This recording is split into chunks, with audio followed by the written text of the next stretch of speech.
आजची मराठी कथा आहे सर्वश्रेष्ठ हत्यार बुद्धी. तर मग सुरू करूया. एका जंगलात एक क्रूर वाघ राहत होता. तो येणाऱ्या जाणाऱ्या प्रवाशांना ठार मारायचा. जसजसे लोकांना कळले की या जंगलात नरभक्षक वाघ आहे, तसतसे लोकांनी त्या जंगलातून जाणे येणे बंद केले. माणसांचे येणे जाणे बंद होताच त्याची नजर जंगलातील प्राण्यांकडे वळली. त्याने आता जंगलातील प्राणी खाणे सुरू केले. भूक लागली की प्राणी मारायचे असे त्याचे वागणे सुरू झाले. कोणताच प्राणी सुरक्षित राहिला नाही. कोणालाच कल्पना नव्हती की आपल्यावर कधी हल्ला होईल. वाघाच्या या वागण्याच्या विरोधात जंगलातील सर्व प्राण्यांची एक सभा भरली. प्रचंड मोठ्या हत्तीपासून ते सशापर्यंत सगळेच प्राणी सभेला आले.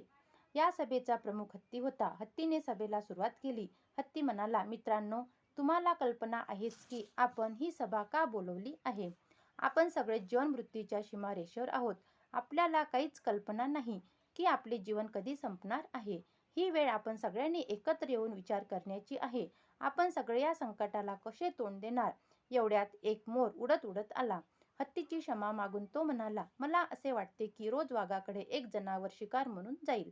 वाघाला सांगायचे की तू गुहेतच बसून राहा, तुला जागेवरच खायला मिळेल आणि आपल्यालाही आपला मृत्यू कधी येणार हे कळेल. दोन्ही पक्ष निश्चित राहतील. सगळ्यांना ही कल्पना आवडली. वाघालाही ही कल्पना खूपच आवडली. सगळ्या प्राण्यांना क्रमांक वाटण्यात आले. रोज ज्यांचा क्रमांक यायचा तो मृत्यूच्या दारात जायचा. बाकीचे प्राणी आपल्या मृत्यूची वाट पाहत होते. एक दिवस सशाचा क्रमांक आला. ससा अजिबात चिंतेत नव्हता. सगळ्या प्राण्यांना आश्चर्य वाटत होते की ससा घाबरलेला का नाही. अत्यंत आनंदी चेहरा असणारा ससा खुशीत होता.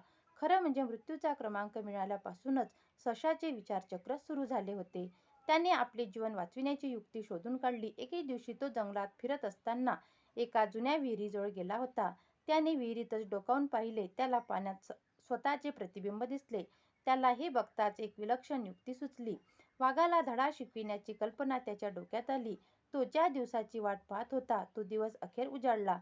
ससा वाघाकडे जायच्या ऐवजी जंगलात इकडे तिकडे फिरत राहिला. गवतात हुंदडत राहिला. तो मुद्दामच वाघाकडे उशिरा गेला. वाघाला प्रचंड भूक लागली होती. सशाला बघताच तो खूप रागावला. तो म्हणाला, अरे सशा, तू एवढासा, तुला खाऊन माझे पोट कसे भरणार. तू एवढ्या उशिरा का आलास. इकडे मी भुकेनं व्याकुळ झालो आहे. ससा म्हणाला, काय सांगू महाराज, रस्त्यात मला दुसऱ्या एका वाघाने पकडले होते. वाघ म्हणाला, काय खोटे बोलतोस. या जंगलात माझ्याशिवाय दुसरा कोणी नाही. मी खरं बोलत आहे. त्या वाघाने मला पकडले. मी त्याला म्हणालो, आमचा राजा भुकेला आहे, मला सोडा.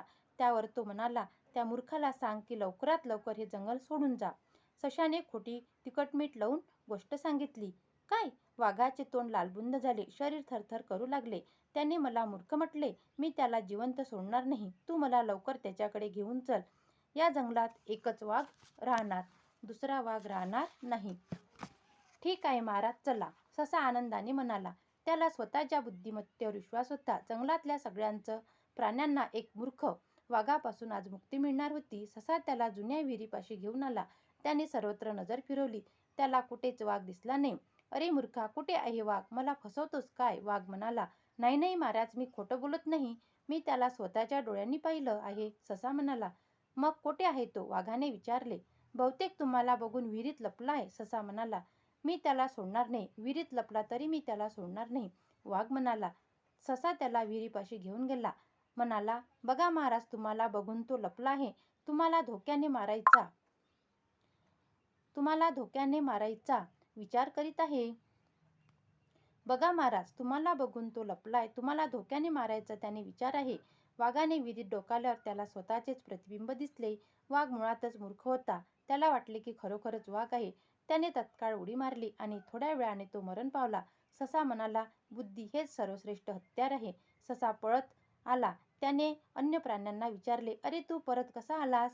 ससा म्हणाला, आता मी एकटाच जिवंत नाही, तर तुम्ही सुद्धा जिवंत राहणार. मी वाघाला ठार मारले आहे. सशाची गोष्ट ऐकून सर्व प्राण्यांनी सशाचा जय जयकार केला. स्वतःचे प्रतिबिंब पाहून वाघ विहिरीत कुदला आणि स्वतःचा जीव गमावून बसला. ससा मात्र हुशार झाला. म्हणून सर्वश्रेष्ठ बुद्धिमान ससा आणि सर्वश्रेष्ठ हतियार बुद्धी.